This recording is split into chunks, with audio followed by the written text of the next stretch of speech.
And number 5 is The Amazing Spider-Man. Not a lot of people like this film, and they always try to compare it with the original, which I don't like the originals. 3 is probably my favorite, actually, because that's when stuff was actually happening, and there was cool fight scenes, and I didn't hate it like everybody else did. That's probably, you guys are probably going to yell at me for that, but I don't really care.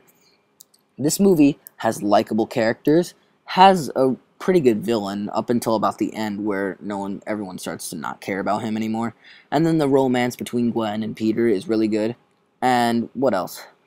Spider-Man's personality is taken straight from the comics and thrown into this movie. It's perfect. Andrew Garfield is perfect as Spider-Man, and he's so believable as him too. So here are some other reasons why Spider-Man's perfect. Organic web shooter. They also threw in some pretty unique comedy into the series. Knock it off, man! I mean, it's way better than this piece of trash. Are you in or are you out? It's you who's out, Gobby. Out of your mind. And I mean, really, who can deny this hasn't been the coolest thing we've seen in a Spider-Man film? And whoever is saying that Andrew can't fight without his mask on, what the hell is this scene? I mean, the citizens see Spider-Man. They know who he is now. We won't tell nobody. Fuck you. And number 4 is the comic book movie Losers. This is about, like, people, fugitives, and they're trying to kill this guy and whatever. But it's not really about the story, because the story is kind of bland. But the awesome action scenes and the amazing chemistry between the characters and how they all bounce off of each other, it's really good. And it also features other people we've seen from other comic book movies, such as Idris Elba, Zoe Saldana, and Chris Evans. Most people think of, what's that movie called? The A-Team reboot, if they think about comic book movies from 2010.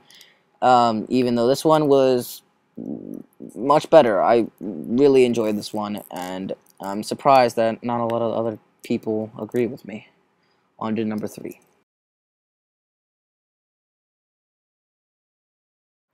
And number 3 is Predators 2010. This is the 5th Predator sequel, or the 4th Predator sequel, but the 5th installment. This is much better than the 3 other films that followed the first one. But this is also the one that has the least amount of things to talk about, because it was okay, it was mediocre. But the other 3 films sucked so bad, there's so much to talk about how bad they were, and then the first one was so good that you have to talk about how good it was. But this one doesn't, it's okay film, but it's the least known in the franchise because there's little to talk about. Because, like, oh yeah, that was pretty good, and then the conversation can move on to the other Predator films. Oh, 1 was amazing. 2 sucked. Alien vs. Predator sucked. Alien vs. Predator sequel sucked. So, this has a fairly cool concept. Instead of using the same old Predator, they have a new version who hunts the old Predators for sport. And it's fun as us audiences get to learn. Like, it's fun as audience to watch these people get to learn that they're going to be hunted. So, on to number 2. Sorry for stumbling. I was trying to think of words to say since the script was poorly written by me. And number 2 is Monsters University. Pixar animated film. Always the animation's beautiful. But a lot of people didn't like this and consider it one of Pixar's worst. They didn't hate it, but they didn't like it. And I, for one, loved the film. I remember I went to go see it while I was on vacation.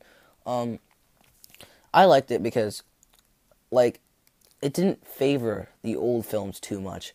Besides, like, the Randall arc where he becomes bad. It didn't really show, like, oh yeah, don't forget, we also made this film. That was also, this is like a prequel. They didn't really pop that up in your face, like the Hobbit trilogy. Things like that. And it was a very enjoyable film to watch. It was very, very well put together, good story. And it was a fun prequel. Like, usually prequels are bad because you know where the characters are going to end up, but this one I really enjoyed. On to number 1. And number 1 is Star Wars Episode 3, Revenge of the Sith.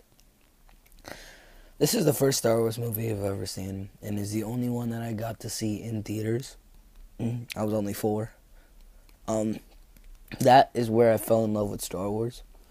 And obviously watered down by the other 2 prequels in the trilogy.